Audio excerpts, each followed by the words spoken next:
everyone. Welcome to another episode of Unfiltered Brew. I'm your host, Nora, and he's my co-host, Katarina. Kitty cat. And we have a very special guest today. Every city has that one chef who always makes things feel like home. And in Cleveland, that's Chef Rocco Whalen. Welcome to Unfiltered Brew. Thank you so much for having me. Thank you for coming. This is such an incredible opportunity to have you here with us in the studio, and we're so excited to really get to know you on a deeper level because you're kind of like a celebrity here in Cleveland. It's good. I appreciate that. I don't think I am, but to sit here and talk to you guys and chit chat for a little bit is my pleasure. Yeah, we're so excited to have you here. Let's do it. Right in, rapid fire. So tell us. All right, go. let's dig in right away. Tell us what. Let's peel the onion. I want to know from the bottom to now, like what inspired you to be a chef and where this all came from? Where's the story? I've always been a big kid. I always loved to be playful, but when I was a smaller kid, 6, 7, 8, 9 years old, I got belittled a little bit at the bus stop. So my mother kind of saved me from that, brought me into the kitchen with my grandmother, and they just taught me how to cook. And over the time from, age 9 to so on and so forth, I feel like the best memories I have are at the dinner table or in the kitchen with my family, and it propelled me into this, meteoric rise in some ways. Timing was there. I'm a Lake County kid, Mentor, Ohio, graduated from Mentor High in 1995. Didn't take the summer off, went right to culinary school in Pittsburgh, graduated from Pennsylvania Culinary, then I moved out to the West Coast, Phoenix, Los Angeles, Las Vegas. 3, 4, 5 years with some of the best chefs on the market, on the planet, to be honest with you. Tell us more about the chefs you've worked with. Wolfgang Puck, Michael Mina. Wolfgang was probably the most critically acclaimed chef. Everybody that knows him, I was at Spago in Beverly Hills. I've done Oscars dinners. I ran an Asian bistro for him called Aubergine in Phoenix. Wow, he's a household name. He's a household name, Yeah, Wolfgang I worked Puck. in Caesar's Palace back in the heyday before 9/11, when Caesar's in Vegas just had a whole different edge to it. And I recommend it for any young culinarians that want to get great experience. I'd say go to Las Vegas. Outside of the party and the drama, there's a significant amount of people that go there to eat, drink, be happy, win money. And you just never know who's walking in and with whose money it is. Yeah. If somebody had a great night on the poker table and they've got an extra $1,500 in their pocket, they're willing to splash and have caviar with vodka shooters or lobster. And that was just a tremendous growth mechanism for me at the time, because all of a sudden you have these impeccable ingredients. It used to be like New York and LA would get all these ingredients. Well, in the mid-90s, Vegas started really taking over because high rollers were going in, steaks, chopped seafood. And as you've seen Vegas evolve over the years, with Aria, with the Cosmopolitan, of course, Caesars is still there, but you've got Bellagio, you've got Venetian, you've got Wynn. There's so many properties that try to outdo each other. Fontainebleau open, which is wonderful. SLS Steakhouse there is fabulous. My cousin actually went there a few times, and she does go there a few times. And every time she posts something, I see this huge. They'll play poker, and after poker, they'll have this. It's like a gold steak. Poppy steak. That's what it is. They come out, they sing. There's the fireworks. And it's a $1,000 steak. Part of the show. It's part of it is an experience. And I think that's what food is. Food is not just sitting there and having a steak with vegetables and a potato. It's an experience. It's an immersive experience. We'll get to that in a little bit. So with that being said, I was out on the West Coast for a few years, 5 to be exact. I didn't have a chance to watch a sunset. I didn't have a chance to catch a sunrise. I was working 16, 17, 18 hours a day. It was my young, early 20s, and I just was motivated. Lo and behold, that 9/11 happened, and 7,000 flights a day to Vegas turned into 700 rather quickly. Wow, and if you weren't in a position for many years, you were on the lower side of the totem pole, and they started just making cuts. It's like one thing leads to another. George Bush said, as the president at the time, don't, stay in your lane. Don't do what you weren't going to do. I was planning on coming back to Cleveland. My mother became ill with colorectal cancer. Rest her soul. She died in 2005. But in 2002, I opened Fahrenheit. Prior to opening Fahrenheit. And that was in Tremont, correct? In Tremont. Prior to opening that, though, I worked at the Blue Point Grill on West 6th Street for one year exactly. And it's a beautiful place. Still open till this day. To this day. And it's like, I think one of those critically acclaimed just hall of fame restaurants in town, like Johnny's on Fulton, Blue Point. There's just a few. I've actually never been to Iconic. Johnny's. I've heard so much about Johnny's. I've heard they have the best burger in town. Burger's good. That's downtown. No, I've Fulton never been. Have you? Yeah, has I got haven't. I have heard. veal parm, frog's legs, escargot. It's a classic room. It's been there since 1925. So Bo is the owner. He owns Fulton, and then his brother Joe owns West 6. So there's iconic restaurants. I did Blue Point for a year, though, to meet the right people, shake the right hands, introduce myself at the time to Mr. Lerner and Mr. Policy from the Browns. And that's a great, just to that point, how you're positioning yourself to meet the right amount. Sometimes you have to do that, right? Put yourself in those rooms with those people where you can shake those hands, and maybe that will lead you to the next. No doubt, because Yeah. I was on the West Coast for so long working with these amazing chefs, Wolfgang Puck. So I was the youngest sous chef in his company at the time at How old? 19 years old. Wow. Don't ask me why he promoted me, but we just saw people left and right just drop like flies. And I just said to myself at that point when they asked me, I said, I can do this. I didn't have any obligations. I didn't have any children. I didn't have a family. So for me, it was like I didn't see a sunset. I didn't see a sunrise, but I just worked and worked and worked and You worked. hustled, yeah. You know, I came home for all the right reasons. Cleveland is home. You only get one of them in this world. I've since expanded to other cities with other restaurants, but I came home. My mother got sick. I ended up opening Fahrenheit in Tremont in '02. I kind of helped her through the last few years of her life, made sure that her colostomy bag was changed, yeah. and my father and my brother's a paramedic and firefighter in Menor and Painesville. Oh, wow, okay. So So is we it all one of two then? Are you just one two, of yeah. two? My brother's 5 years older, civil servant. I grew up with Fahrenheit. It's weird, the name, but my brother's a firefighter. I grew up listening to that squelching machine, the scanner. That's my brother's been a firefighter for 30 some years. So for him to fight fires and for me to have a restaurant named Fahrenheit and kind of like explore fire is an interesting path. But my mother raised two hardworking kids. My father raised a gentleman, and we kind of got going. So came home, and then from Fahrenheit, I had at the time Mojo, Lola, Costas. There wasn't a Dante yet. There wasn't a Zaga Parallax yet, but there was the early floral pattern of the greatest chefs in Cleveland, I thought. So you and I could all go down to Tremont in 2001, park your car at Fahrenheit, have an appetizer and a couple martinis, walk down to Lola, which turned into Lolita over the years at the time, have an entree or another snack, or walk across the street, or go to Costa's. And now you've had so many different renditions. You've got Dante, you've got Goma, you've got Bars and Grills, Ginkgo, you've got the Literary Tavern, you've got Literary Tavern. Little Ronnie's for pizza. Little Those, Ronnie's. my guys at the Il Rione are fabulous, fabulous guys. I One of love our them. favorite pizza It's spots. still a great neighborhood. Fast forward It's 20. cute. It like reminds you of being back in like the 80s. Yeah. Like Agree. the 70s, 80s. It's just like so lovely. I don't know. I just love Tremont. It's got warm. an aesthetic to it that is unreplicatable in some ways. Yeah, I agree, Just yeah. like Ohio City, just like Detroit Shoreway, just like Slavic Village. I mean, Even Cleveland. Rocky River is so cute. We could talk Rocky River. We could talk about Those Detroit little Road nooks. and Lakewood. What about Around the the Rocky city. River Wine Bar? Talk about that any day. It's definitely on, I think, Linda Street, and there's several other restaurants Yeah, over there. yeah. There's Herb's Tavern across the Yes, street, the yeah. best new restaurant, West Siders. They've also got a smokehouse on 117th. So there's just really great small pockets of food and culture and wine. And I just always have loved and embraced the people of Cleveland.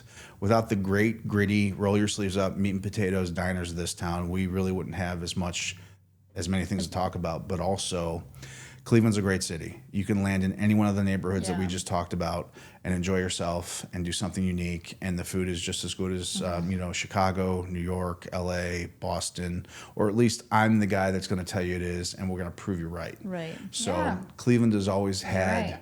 an edge to it, but also it's never been given the credit of some other cities. I 100% agree. And I Yeah. think on any given night, whether you're having craft cocktails for just the evening with the girls, or you're going out to have a full-fledged white tablecloth fine dining experience, or a sandwich, or a shawarma, or French fries, yeah. there's a place for everywhere to go to. It's really underrated. I agree. And so I ran Tremont for 23 years. I closed it in July of 23, and I set off on West 3rd and 55th at Public Square. John Q Steakhouse was a steakhouse pretty legendary in Cleveland from 1978 to 2013. 2013, that space closed and sat idle for 10 years. My wife and I, Alexis, grabbed it, picked it up, and after 23 years in Tremont, I wasn't done yet, but the landlord and I kind of clashed and butted heads after so many years. He thought it was Rodeo Drive. Back in the day, in 01, 02, 2000, it was a chef-driven neighborhood with low rent. So it was like Lola and Fahrenheit and Dante and Goma. And to this day, obviously the neighborhood's gentrified and, leases have gotten more expensive. But in its heyday, I thought it was just the cat's meow. And so 23 years after that, wasn't done. I've got several stores at the stadiums. I curate the menus at the Rock and Roll Hall of Fame. I've got a couple food trucks. I've got a rooftop space on the 21st floor in Charlotte, North Carolina. Wow, that's amazing. But Cleveland's home. I love that. At the corner of Public Square and West 3rd is, I think, my crown jewel. You guys have been there. Yep. You've seen it. We've got rolling carts for Bananas Foster. We've got bourbon towers. We do pasta in the cacio so pepe speaking wheel. of the bourbon tower, yes, you're the first person to have. There is no other bourbon tower in Cleveland. I've got 3 of them. The big ones. I made a little video about it when I went. It's so interesting. And the 2 small ones. So we barrel age a lot of different bourbons downstairs in the basement. 6 months on French oak makes it taste a little oakier and a little more refined. Then we pass it through an aerator, which gives it a little air to breathe, just like wine. When you open the wine, your favorite wine, you uncork it and you let it sit for a little bit. Yeah. Similar concept, but then we splash it over, a doli or apples, chocolate, cocoa nibs, cinnamon, and we flavor it in our own direction. Yeah. Then it comes down the pipe, and my guys, Luke and Elsa, and I've got a great beverage team there. They smoke it, they send it.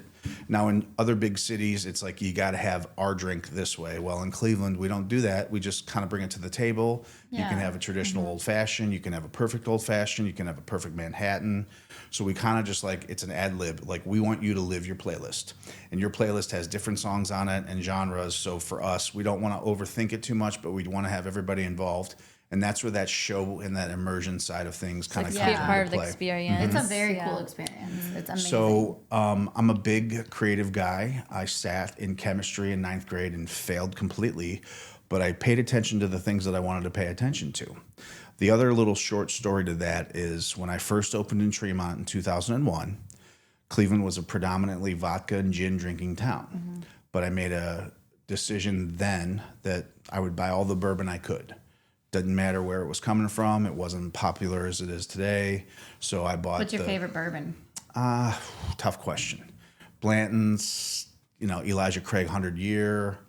Buffalo Trace. Buffalo Trace is wonderful. I use it a lot. I love Pappy. I like it all. Pappy's a little overpriced, but I think bang for your buck, it's still a great pour. With that being said, I bought all that during that period of time, that vodka gin period, the first 10 years I was open, bought everything I could. Let's fast forward to 2011, to 2016. Craft beer, Christmas ale, Elliott Ness, Great Lakes, but people still weren't drinking bourbon. So I kept buying and buying and buying. And then around 17, 18, bourbon started getting really popular. And my wife and I had a big room full of multiple thousands of bottles of bourbon. Wow. So the bourbon cart that's design that we're talking about is driven by the amount of inventory we collected over the years. Like, I put Buffalo Trace in there.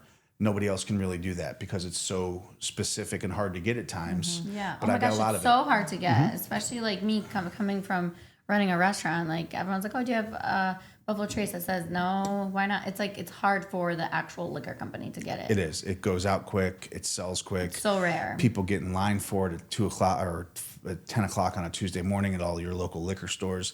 It's delicious. The nice thing about Ohio compared to like North Carolina is they have to sell it at a certain price, where North Carolina can like jack up the prices and restrict it even more. If you wait in line and have your patience with you, you can go get any bottle of bourbon you want as long as you know where you're going and they have enough in the supply house. So for me, I built this bourbon collection up, and I gave myself the opportunity for today, which is Buffalo Trace, Elmer T. Lee goes up the top. And it's just a unique take on things. And I got to be honest with you, the way we do it too at the restaurant is you sell one, you sell 40. Like that table has one. And and now another one. It's like a chain reaction. If you like bourbon, you're like, hey, honey, you like bourbon? Why don't you have that? And it's like, limited to as many as you want. Oh, that's good. Try it. We do the French cherries. I take a lot of pride and effort into everything that we do, but it's very specific for my bourbon program and my wine programming. I want to be as true to the Lexington Trail or the Bourbon Trail as possible. So I don't do too much to it. Even like the Bananas Foster dessert, it's that basic recipe. What's that? So we have the rolling carts that come out, and we just do bananas with some liqueurs, some rum, some brown sugar, butter. We do it in flambe tableside. Then my pastry chef comes out, Nathan, he bakes a cake and 100 bean vanilla ice cream, and we serve it tableside. So for me, it's just like a show. What show? So I grew up. We know where we're going this weekend. I dated myself a little bit by saying what year I graduated, but there was a place or places around town back in the day when my mom and dad, I grew up lower middle class, but on that special occasion, my mom and dad would get a chance to go out. Top of the town, swing goes downtown, cork and keg. You want to light a cigarette, and the waiters would come and hit the lighter for you, and you didn't have to light your own cigarette. It was just a fascinating, savvy way of what they did.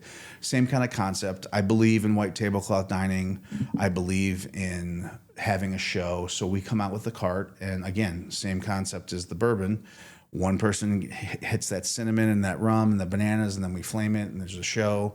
We sell another one, and we sell another one, and we sell another one. And I don't know anybody in this world that doesn't like classic Bananas Foster. Right. It's one of those things. The recipe is from New Orleans, 1967.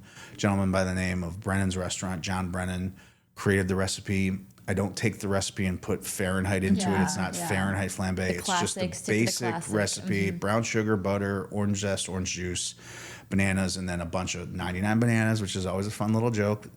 A little bit of Bacardi or 151, and a little bit of banana liqueur. It lights up nicely.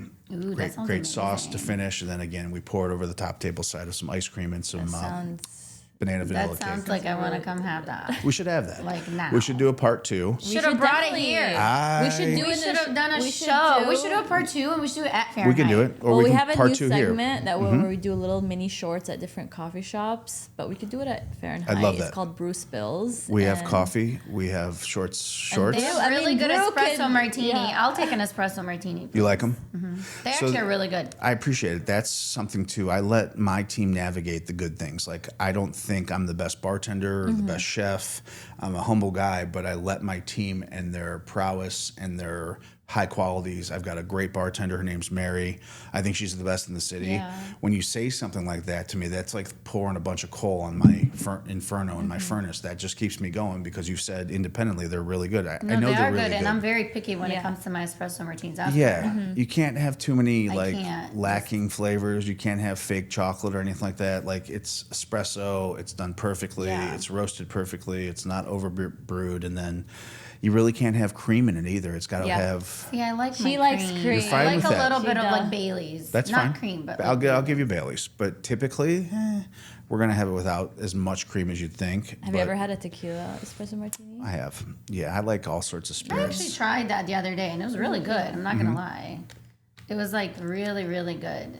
And what's funny is before I moved here from Nashville, because I also was in Nashville. Great city. I was looking for a place to live, and I looked at 55 building before I looked at the Lumen, and you guys were just starting to build. It's crazy how like now it's all done, and now Took forever. It's beautiful. Sherwin-Williams is still not open yet. It's 2 years delayed, I but thought they're they were actually open, no? they're opening at the end of the month. Oh, okay. They're starting now to put butts in seats, and they'll have 3,100 employees at the end of it all. It's really gonna wrap that area. I think really so. well, right?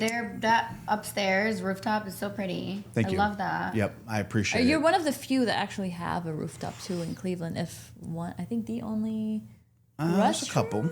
Nine has one. The 9, and then I mean, it's not Red like a over off dine-in. East 4th.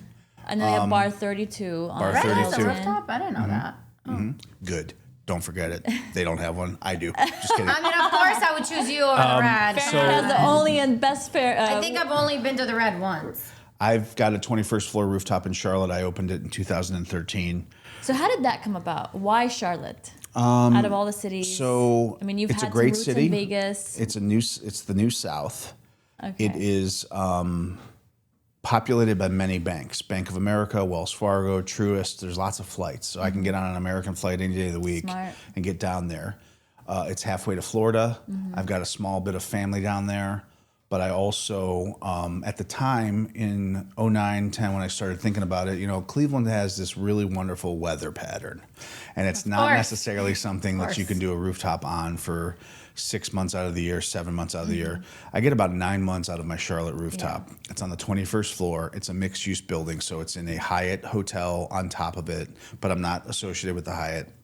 It's got 67 condos underneath us, then the hotel, then the parking garage. So it's truly mixed use. But it was just that opportunity. The developer at the time sought me out. I signed a really long lease because that's kind of what I'm notorious for.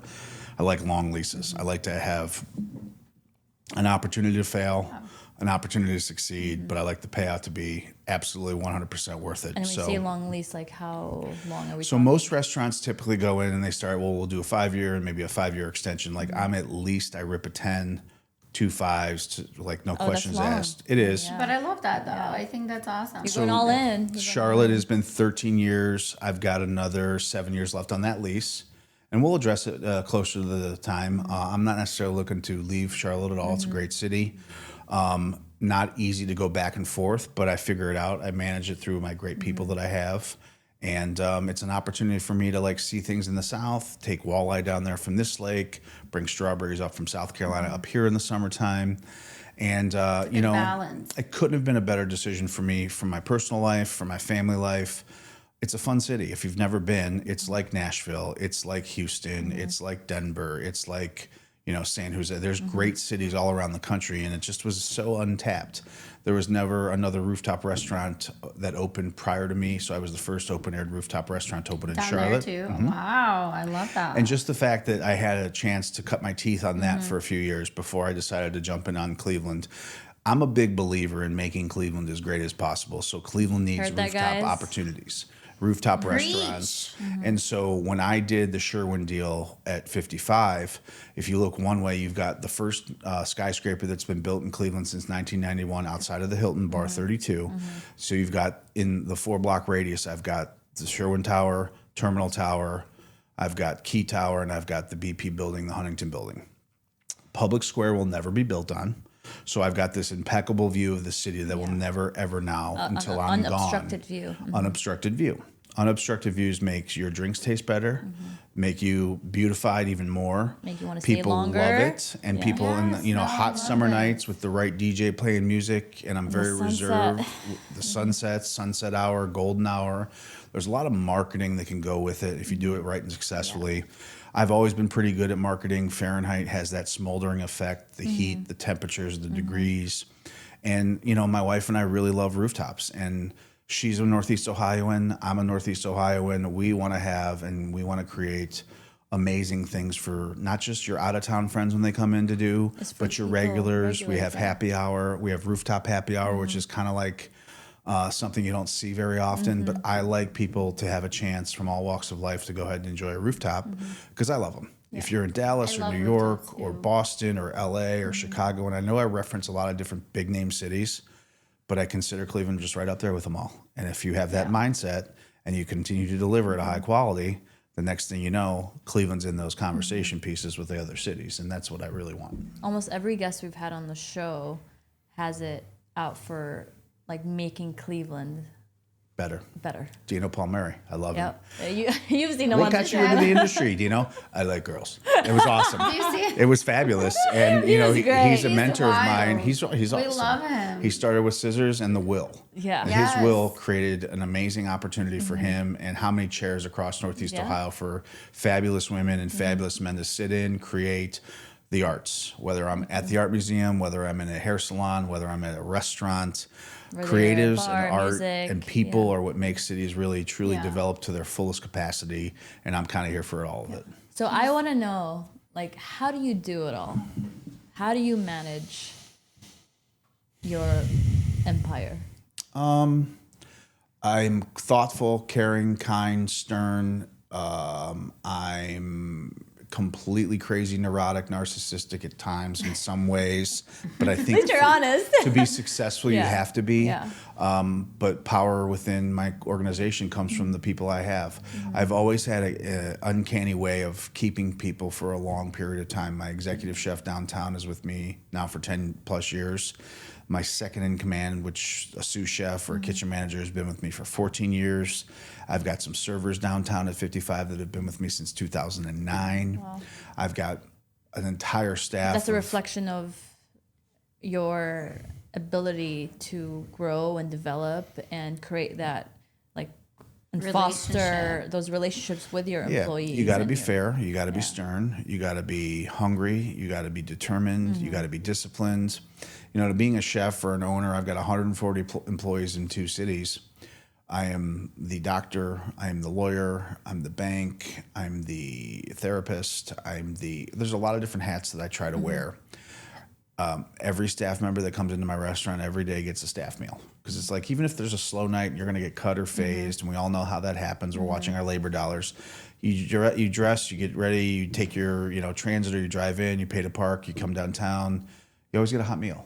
Like, those are some of the backbone things that I do that I've always done. And it's like, you'd be surprised how much a hot meal goes a long way. Oh, yeah. Or a dinner every day based on, we don't know where people are at. It makes the employees feel appreciated, you know, and when an employee feels appreciated at an establishment, they're going to stay. Not only that, they're going to appreciate the work that comes from within. I'm there every day. When I'm not there, I'm typically in Charlotte. Charlotte back and forth, like I was saying, I've got 3 employees that have been with me since the doors opened in 2013, which we're going on 26 now. That's like not an easy thing to do. COVID in 20 really kind of changed the dynamic of restaurant employees. Some people went to work at Amazon for $20 an hour. Some people got out of the industry because it was, And you guys did to-go's. We did. Yeah. It's not an easy thing. I'm so glad that the period of time is over. It was the hardest transition of my life. Sure, I am sure. And it hit restaurants a lot. Especially restaurants. So, I've lived through 9/11. I've lived through the 08 market crash, the housing market. COVID was another big one. Tariffs in the last year, politics in the last 8 years. So we've been around for the long haul. My staff is a credit to that, but also you got to get up and aura farm every day. You got to figure out why you're doing it, what the reasoning is you're doing it. I take it very personal, the 140 employees and the food on their families' tables. And I want to make sure that it's plentiful and that they have, I'm not corporate, so we're off on Christmas, we're off on Thanksgiving, we're off on New Year's Day. That's a big deal to me. You make it feel like a family. You're one big family. Yeah. It's a big deal to me, though, because in some restaurants, it's like, oh my God, holidays, you got to work. It's like, yeah, you do. It's a busy period of time, but you also have the right to dictate your hours. So we are always closed on Christmas Eve and Christmas Day. You could say I'm going to sell $100,000 in gift cards on Christmas Eve, and I still wouldn't open because I feel that's the time for you to wrap your gifts, I love that. put it under the tree, plan your day, plan your night, plan your evening for your Christmas Eve meal. I grew up in an Italian family, lower middle class, whatever my parents could scrape together. We tried to do 7 fishes, but it was like 3 or 4 because we couldn't afford all of them. So for me, it's like, and then you have that Christmas Day experience, and I don't want necessarily to just drive you back into the restaurant. So sometimes we even close on the 26th of December just because I think it's the right thing to do. Plus, the build up and the rev up towards Christmas is such a crazy time for Clevelanders. You've got the Christmas lights, you've got the Christmas story, you've got Lolly the Trolley, you've got the everything in Public Square that's being, initiated. You've got the calves, lights, all that stuff. So for me, I've always long story short, I've always had my finger on the pulse of my staff needs, what motivates my staff, what keeps them hungry and gets them out of bed for me. And you kind of have to have that mindset. I'm not going to be around forever, but the years that I am in the restaurant, and I'm 25 years into my restaurant career now, which is a crazy thing to say, I've always shown people that I wear my heart on my sleeve, have a lot of pride for what we do, and the work is what you make of it. And I think that's so important, and that's exactly why your people are with you for the long longest time for the, I give them 40 reasons every day to not want to work for me. Trust me. But like you mentioned, you're Italian. So yes. take us back to the first few times you were in the kitchen with your family cooking. Yes. What were you cooking as a young kid? You name it. Pasta's fresh. Cavatelli, rigatoni, stuffed shells, red sauce, neck bones, sausage, meatballs. Neck bones? Neck bones, yeah. Good sauce comes from like the collagen and then the bones. Can I tell you guys a funny story real quick? Of course. So I come from a Croatian family, and my dad has always been like this weird, like, lover of a veal head, okay? And he literally will go get a veal head, and I would like open the fridge, and you'll just see the head and I'll right see there. the head in there, and I'm like, I'm just gonna shut this fridge right now because what the fuck? Oh yeah, my family's the same way. Is he trying to give me a heart attack Sure. at age of 10? Like so I'm lamb. a big baby goat, like under 20 pounds. Yeah. Small. It's like Oh my god, my whole family's all about the memories pig that you have roast from that will and never lamb change, and you've got that veal head, and the cheeks are so beautiful when they're braised and they're tender. God. Your cheek, is your busiest muscle in your body because we're talking all the time. Same with animals when they're on the pasture, they're eating and chomping and doing and the that. tongue. So it's like, Have you had tongue before? love it.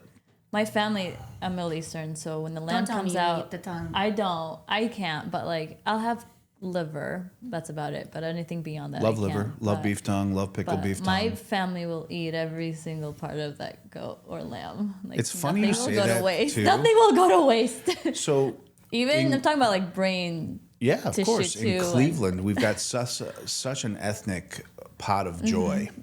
You can go to the West Side Market and get beef tongue and veal face and veal heads, and like not every city has those market capabilities that we do. So just the fact that we've talked about 3 different backgrounds from 3 different people in the last 10 minutes, and we're talking about, well, my parents did this or my parents did that. Like we have the markets for supply of that, Yeah. And as I grew up in the industry and I kind of went through my honing of my skills, I watched the grocery store aisles get bigger and better. When I first started cooking, it was like you could barely find sushi nori, or you could barely find rice noodles or egg noodles or ethnic foods. It was like Goya products in a can or very few things. Now you go to the grocery store and it's not just Whole Foods or Aldi or Giant Eagle or Heinen's. It's everywhere. And you can go in and from tip to toe find veal cheeks, find beef tongue, find lamb tongue. It's all an ideation process, but the market started it, and it kind of delivered on so many things. And then the popularity of the Food Network, the popularity of people wanting to go out. My goal is to make sure that you want to come out, stay out, but also maybe there's a recipe or a plate that you're looking for that you can't figure out, or you don't have the gusto to go for it. And I want to kind of walk you through that and make it happen, and then afterwards give you the recipe and talk about why you can do this at home. One of my first questions when I used to interview my employees is a culinary, have you ever burnt bacon? No, chef, never burnt bacon, not once in my life. Like that person doesn't get the job because everybody's burnt bacon. Really? Yeah, it's just one of those things where it's like, you take your mind off something or you run into the other room.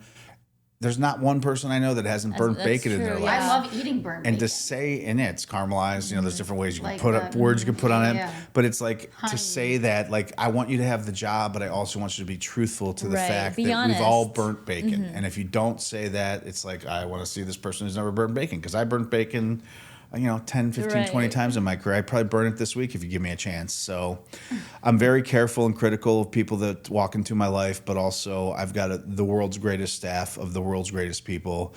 I'm also a big believer in taking that negativity stigma away from hospitality employees.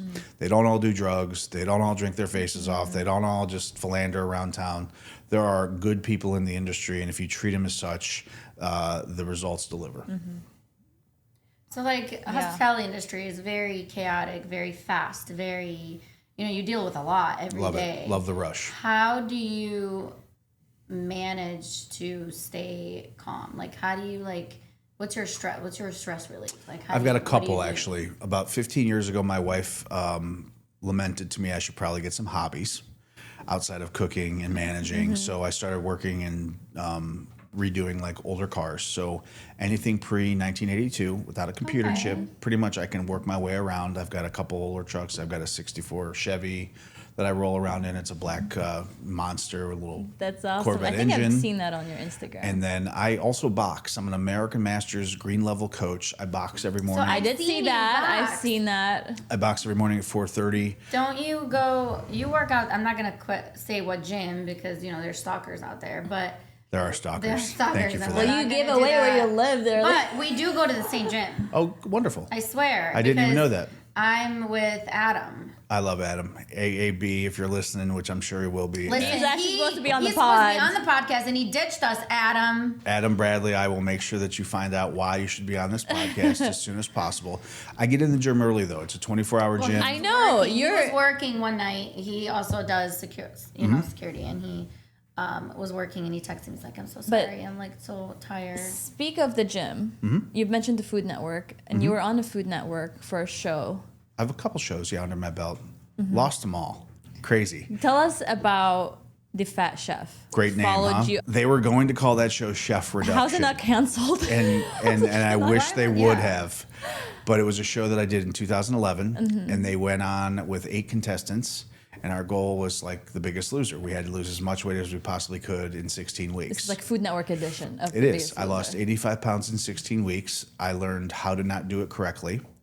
I subsequently, over the years, gained all that weight back and then some before I got to this point today. I'm the best version of myself physically today. Aww. With a little part of that show, but a lot of more. I get up early when the lights are dim, nobody's looking, the cameras are off, and I get to work. How did you feel going onto that show? Like, how did they seek you out, and why did you decide to go on a show like that? I really felt I was 33 at the time. I'm 48 now. I was 33, 34. I had really felt in my life that I had reached rock bottom. I was a gluttonous eater of feelings, not only when I was in a good mood or a bad mood. So I always leaned on food as an outlet for me to lie, cry, share. But I was, talk about humility, take your shirt off. When the show started, I was 341 pounds. I'm 260 today, which is right around the weight that the show aired on and off with. But it was like drastic. It was not healthy. I didn't eat a lot. What was it like? It was intense. I was working out 3 or 4 times a day. I was eating like a small bird, 2 ounces of turkey, a tablespoon of cottage cheese, celery, like water vegetables, celery, zucchini, none of the good Not ones. very like sustainable. No, and it's like at the end of the show, you're like, okay, I did this, but like I still like pizza and pasta, and I'm a big carb guy because I'm Italian American. So it's like slowly it kind of comes back and kind of starts to haunt you a little bit. Like the average number of people, like 50% of people that lose weight on a show of that nature gain it all back. There's a Netflix show right now. I watched it. You've watched it? It's scary. It's scary. Very scary. It's The Biggest Loser, but it's like three episode series of like, and like, listen, like they don't teach you the right, they don't treat the right trigger points. They're looking at the end rewards. They want the results. So anytime you're on a Food Network show, like Cutthroat Kitchen or The Fat Chef, Chopped, you're basically in a warehouse in Burbank for 12 hours. And you do all sorts of voiceovers. You actually do the competition, but then they kind of like re-engineer it to make you either into a villain, a hero. So The Fat Chef was like one of those things that didn't just focus on the food aspect. Is I wanted to change my life, give myself a second chance. I appreciate it for a lot of attributes. It taught me a lot of different great things about myself. I learned about my body. I actually learned how to physically work out the right way. But as far as like a nutritional thing, it was like they just wanted the numbers. Yeah, they just wanted the numbers though. Like if you lose, we don't care if you're about ready to pass out. The morning of the weigh-in, I was so dehydrated. Like I was urinating molasses type liquids because I was so dehydrated. But I wanted to hit that number. Yeah. I hit the number successfully. Be honest with you guys, I regret every minute of it, but it got me to this point, and now I'm full-fledged. I will rise up at 4 a.m. I'm at the gym by 4:30 because I want to be there. Yeah. There's no days off in the sense of I just don't want to go today. It's a mentality change, and it's like 6 months make a habit. This has been a lifetime to take it to make it a habit for me. And I get a really You learn something from it. I always tell myself my motivation to go is the reason why, like when I'm unmotivated, that's when I want to go. Right. That's when you want to go. I feel a lot better too once you do go. It's like, okay, I didn't want to go, and talk about reasons of not wanting to go to the gym. I am the patient A. I've got them all. Speaking of the gym, I actually have to go to gym after You better. this. You better. And I'm saying, I feel great after I go. It's rewarding. I've got a great group of guys and girls that I do work with. I think the gym that we go to happens to be one of the best in the city. You can't find a lot of 24/7 gyms. So they give you all your Keezy card.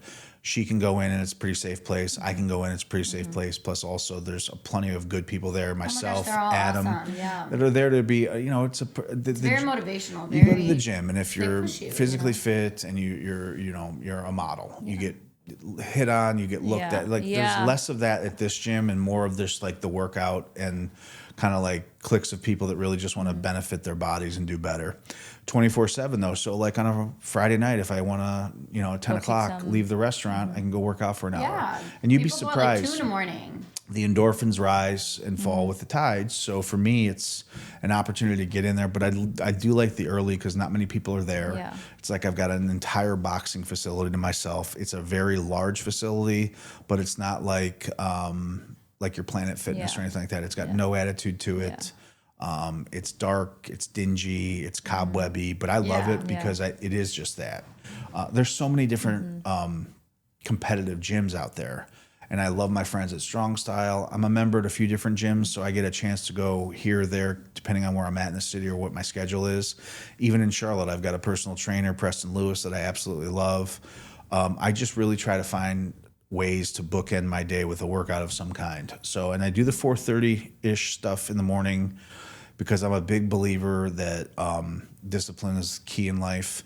But I promised my wife, Alexis, whom we enjoy each other's company tremendously, we have coffee every morning at 6:30. I told her I wasn't going to let that impede our coffee time or our morning time together. I love that. She's a very, very consummate partner of mine. She's one lucky gal. She's the best, but she knows that on Fridays and Saturday nights, I'm typically in my restaurant. Yeah.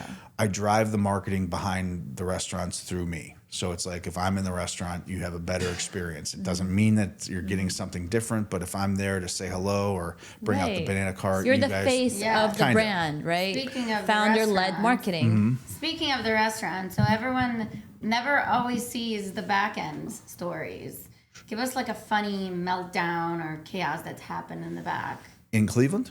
Or in any general? restaurant. So, give us some unfiltered brew. I mean, anything that people wouldn't guess that happens. Yeah, A-list star, Beverly Hills, tennis court. I spilled 50 gallons of hot fryer oil all over the tennis court.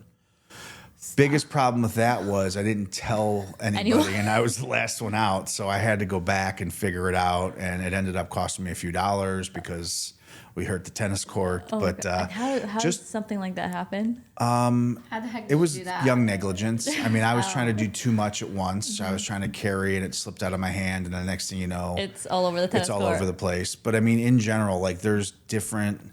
When I lived in Phoenix, when I lived in LA, when I lived in Vegas, like the amount of celebrities, people that influencers that I dealt with at an early age, there was just one after the other. So you got to be very careful. Like you got to know that like they mean business, money buys everything, and it's just one of those things. So that's one of those faux pas moments that I've had. But just in general too, I've always had an uncanny way of treating everybody the same, and I feel like I bring everybody up, rise with the tides, and like everybody's a celebrity. If I can make you feel a certain way, like this person or that person, you're going to go home with a great time. You're going to want to come back. You're going to have 10 friends about how great it was. You got to understand, like as a young culinarian, I didn't have the minutia to own it at the time. But now it's like I daily tell my guys, you make a mistake, you got to own it. You got to be upfront with it. So take accountability. Just in general, that will never ever leave me. And I'll tell you guys off the air who it was. I don't want to mention any names while we're on the air, but it's pretty crazy that I had the opportunities that I had young. And in general, though, like daily, if you're not careful, I've got food trucks. And I think one of the greatest things that I ever did I started the food truck in Cleveland in 2006, 2007. That was the ribs. Short rib one. Short rib two, meatball one, meatball two. I've got one in Cleveland and one in Charlotte. I've had more than one at once. I've had more than two. And now I just have one in each city because it's manageable. And Are you like a tasting episode? Right. We're going like to. Part two. Like, let's taste. Part two. Okay. Are you generally I can't wait till part two. Are you generally the person behind the vision for each venture you start? You say, hey, I want to start a food truck and just sell short ribs. Yeah, I mean, at the time of starting it in Cleveland, there were only one or two on the road. It's a 21-foot billboard of marketing madness. And then if you start really delivering, like, hot dog vendors are great, but they only serve one thing, hot dogs. Hot dogs, yeah. Or a chili dog or a Polish boy. Yeah. So for me, it was a chance to take the show on the road. And you'd be surprised how many different parties, block parties, weddings. Rocco's got a food truck, and he's got a full-service capable kitchen in there. And you can have short ribs and lobster mac and cheese, or you can have, like, dumbed-down lobster rolls. It's elevated dining on wheels. So the biggest part of that, too, was in 2007 was, like, I was there. I was in the moments. I was in the truck every day. It gave me a chance to really kind of connect with a lot of people from a lot of different walks of life. You've got your downtown city workers, you've got your mechanics on the west side, and that kind of evolved into my love for old cars and vehicles. You've got high-end, occasions at Progressive Insurance or with Eden Collection or Sherwin-Williams. I genuinely love being surprised at a food truck. So if you and me and Katerina go to Edgewater Live and Carlos Jones is playing on a June night and the weather's perfect, and you can go and see 10, 12 trucks in a row and there's 10,000 people there, it makes Cleveland just that much more special than other cities. We've got an underutilized water in the lake. I always say that. But again, it's like hopefully not for long. Eureka is you find how to work and groove into the moments. You listen. I can't charge $35 for the short rib out of a food truck, but I can take a little bit of that short rib meat, make a really good Korean taco with a nice glaze and wasabi sauce, and it's $2 for $10 with wonton chips. Yeah. So for I'm me, really hungry. I always had a brick and mortar, and I always had an opportunity to bring it back home. But I always had a sophisticated approach to the pricing. I don't think you should be serving a $17 entree out of a food truck. Right. Now, I think that tacos for $3, $4, $5. It's doable. Loaded tots, things of that nature. So you find we have different levels. You can tier up or tier down. And you accommodate to different, people. Absolutely. Like not everyone can afford a $17. There's a call for everybody. Like if you're doing a wedding reception or a bridal shower, out comes the chicken salad with the croissants and things of that nature, and the crispy fried chips with caviar and sour cream. You have to have the ability to like switch and pivot, maneuver, and balance, and make people happy. Yeah. And there's a truck captain in the restaurant. I've got two really fantastic events planners in Cleveland, Rachel and Paige, and they manage me. They manage the schedules, but the truck goes out heavy in the summer, and even still like throughout the winter, like we'll do this event or that event, and we have house parties, we have Christmas parties, weddings. I love weddings. So out if of the food truck. someone is looking for like to get catered through you, like how would they reach you? Through the website, Chef Rocco Whalen Restaurants, or www.fahrenheitcleveland.com. Funny you should say weddings too. A big part of that too is like the late night appetizers, snackatizers. Oh yeah, after at party, midnight. the after party. There's no better way to calm down a hot Cleveland wedding than bringing a food truck and doing some like truffle Big Macs. And everyone always gets hungry. French fries, because and like whether you're they're drinking, waiting and now on you need, like, a valet late night or snack. like, and I do a ton of it at City Hall, the beautiful space that's City Hall. They have weddings there. But again, that 11 to 1 o'clock or 2 o'clock period in the morning after a wedding's over, it's like the catering hall wants you to leave so they can start breaking down and cleaning up. So you have an after party or not. We roll up with the truck and we do selective services with all sorts of people, but you can have spring rolls, you can have omelets. I did one a few weeks ago. A good friend of mine, Jack Grover, got married to Dr. Blake, and after the setting was done, they had a fabulous wedding at the Hilton. They purchased a space downtown Cleveland. Then I did like fried rice with an egg. I did spring rolls. I did the short ribs. I did the cheesesteaks. So the Great Lakes cheesesteak concept that I have at Brown Stadium is basically truffle whiz, shaved ribeye, caramelized onions, mushrooms on a, D'Alessandro roll. Is that only available at the Browns? Browns, happy hour at Fahrenheit downtown, on the food truck menus. I'm a big cheesesteak guy. It's like I one of those haven't things. had a good cheesesteak in the Philadelphia, I don't think created the Philadelphia cheesesteak. Heard that, Phillies? But I do appreciate what they had and how they honor it. So I try to honor it as well. Like I said earlier, though, like a Polish boy. Like who in Cleveland ever decided that a hot dog needed coleslaw, French fries, and barbecue sauce?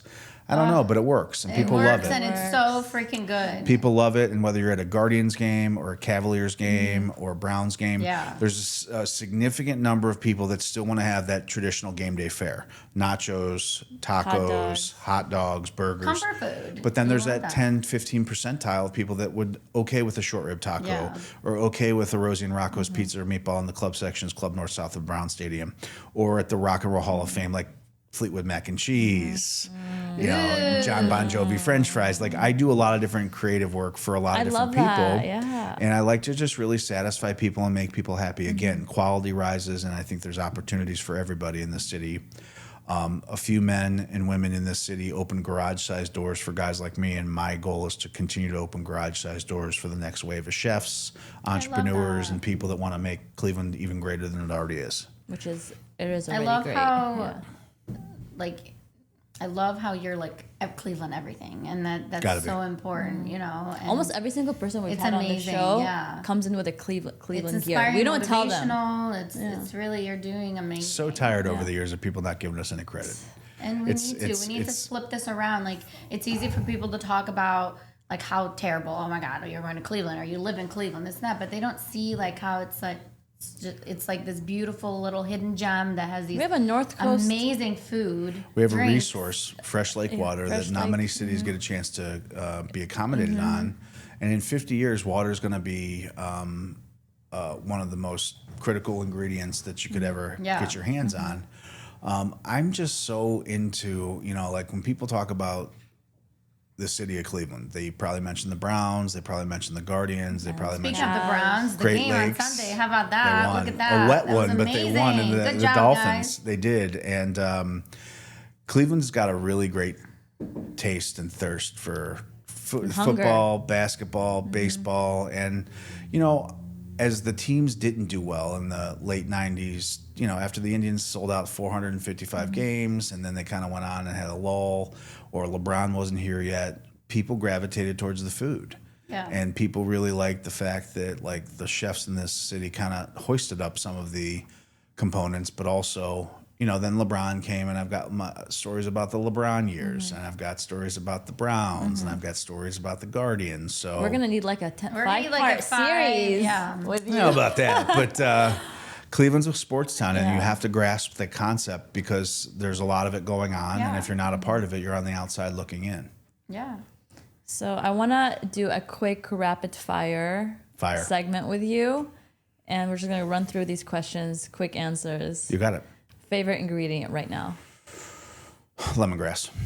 Okay. So fragrant, so beautiful, crunchy, hard on the outside, soft and tender on the inside. Yeah. Okay, I love that. Least favorite food trend?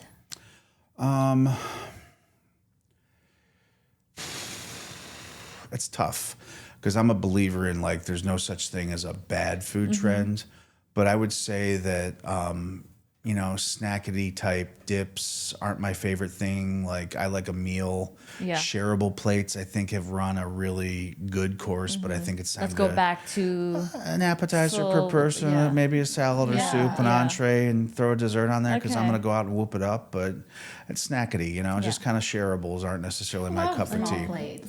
I appreciate that you do, but I'm being honest on the rapid fire section of this. I want to make sure that I love there's getting nothing the wrong plate with that. I don't like to share my food. Exactly. Nora and I are on the same page, but it's like, you go get the cheese plate and a little bit of this and some nibbles and some nosh. It's not a bad thing. When I'm out with some friends, they're like, oh, we can share. I'm like, no. I'll have that. I'll have this and we can share that. Could I try that? No. Order your own. I like to pick, and I like to pick up She does love to pick. I like to binge. I didn't think all my answers would be the greatest answers today, but we're going out to dinner. I'm like, Nora, what's this? Can I have some? Right. Okay, guilty pleasure meal when no one's watching. Gino's pizza rolls with a little extra cheese melted on top, ice cream, Reese's cups out of the freezer. Classic. Yeah. Classic. Love. One kitchen rule you'll always break. You know, I think that the day and age, like my guys are always in a chef coat, looking good, hat on their head. I let people wear any shoes they want as long as they don't slip and fall. Like non-slip shoes are great, but like clogs aren't necessarily. I wear tennis shoes in the kitchen because I'm comfortable, but I always like to break the rules. I didn't even know you had to wear a specific type of shoe in the kitchen. You're supposed to, but it gives people just a little bit of creative license, and I like that because as a young cook, you're told you got to do this, you got to do that. Let them wear the shoes they want. Okay. Let them be happy. Because there's so many different fashionable shoes now. Shoe culture and sneaker culture is like crazy. It's huge right now. Okay, the most overrated dish in America, in your opinion? Overrated dish in America, chicken and waffles.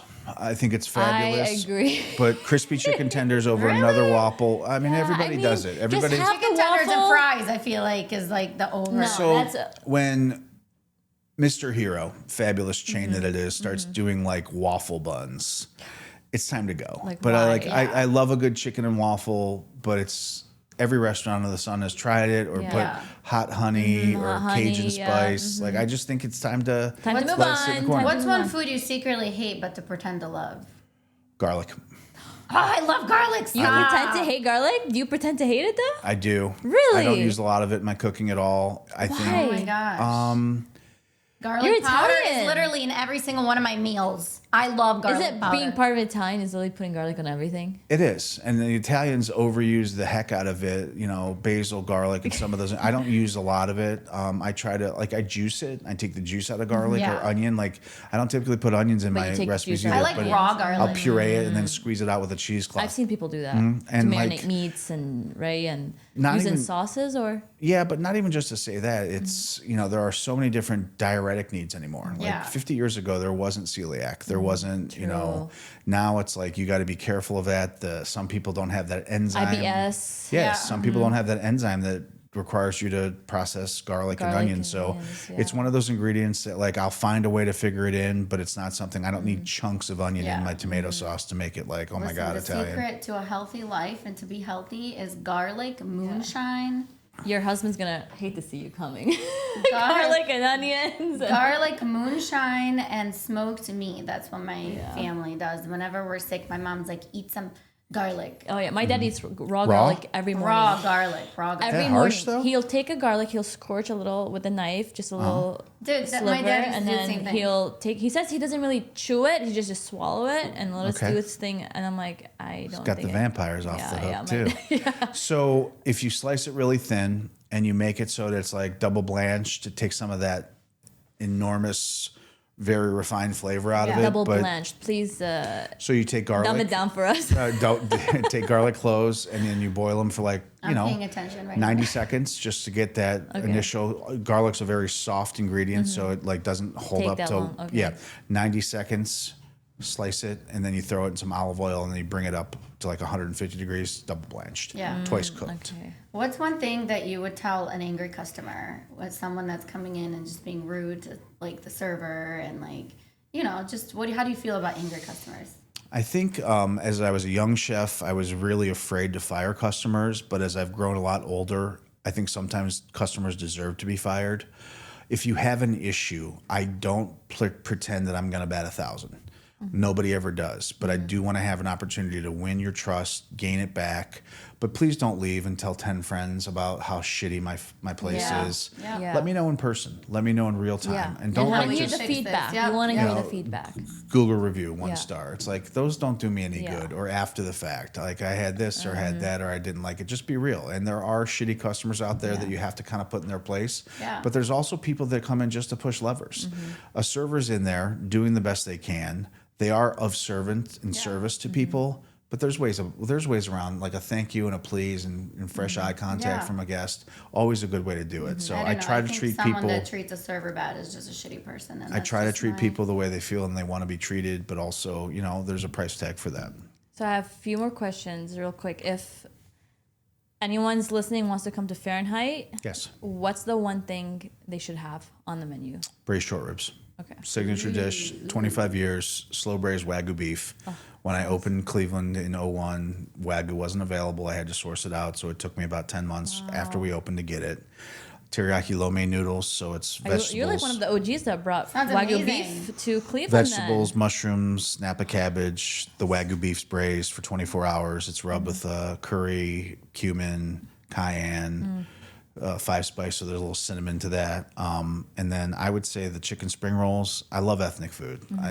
I named it Fahrenheit because I didn't want to name it Rocco's, because I think if you say Rocco's, it would have been an Italian style. Yeah, Rocco, yeah. And I don't want that. I love Mediterranean. I love Asian. I love Japanese. I love sushi. So All for the me, flares. it gives me an open-minded palate I to think I'm coming to have dinner at Fahrenheit. Yeah. serve whatever I'd like.